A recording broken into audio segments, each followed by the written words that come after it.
ગુજરાતી નિબંધ ઉનાળાની રજાઓ આનંદ અને આત્મવિશ્વાસનો સુવર્ણ અવસર. ઉનાળાની રજાઓ વિદ્યાર્થીઓ માટે માત્ર આરામનો સમય નથી, પરંતુ તે આનંદ, સર્જનાત્મકતા અને આત્મવિકાસનો એક અનમોલ અવસર છે. વર્ષભરના શૈક્ષણિક વ્યસ્ત જીવન પછી આ રજાઓ મન અને મગજને તાજગી અને નવી ઉર્જા પ્રદાન કરે છે. પ્રભાતકાળની શીતળ પવન અને પંખીઓના મીઠા કલરવ સાથે દિવસની શરૂઆત કરવી એક અલૌકિક અનુભવ છે.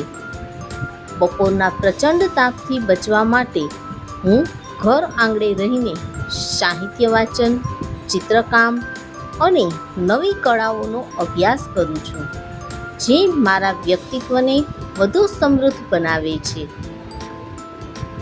આ રજાઓનો સર્વાધિક મૂલ્યવાન પાસો છે પરિવાર સાથેનો ગુણવત્તાસભર સમય.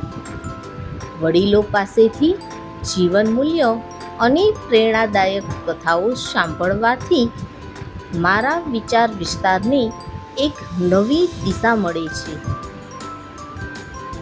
ક્યારેક પ્રવાસ દ્વારા કુદરતી સૌંદર્યનો આસ્વાદ લેવાની તક મળે છે, જે મનને શાંતિ અને આત્માને આનંદથી પરિપૂર્ણ કરે છે.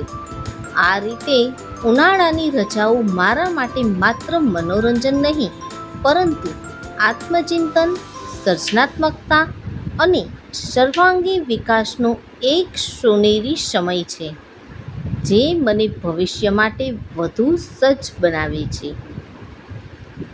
વિડીયો ગમ્યો હોય તો લાઈક કરો, મિત્રો સાથે શેર કરો અને ચેનલને સબસ્ક્રાઈબ કરવાનું ભૂલશો નહીં. કમેન્ટ કરો કે તમે ઉનાળાની રજાઓમાં શું કર્યું.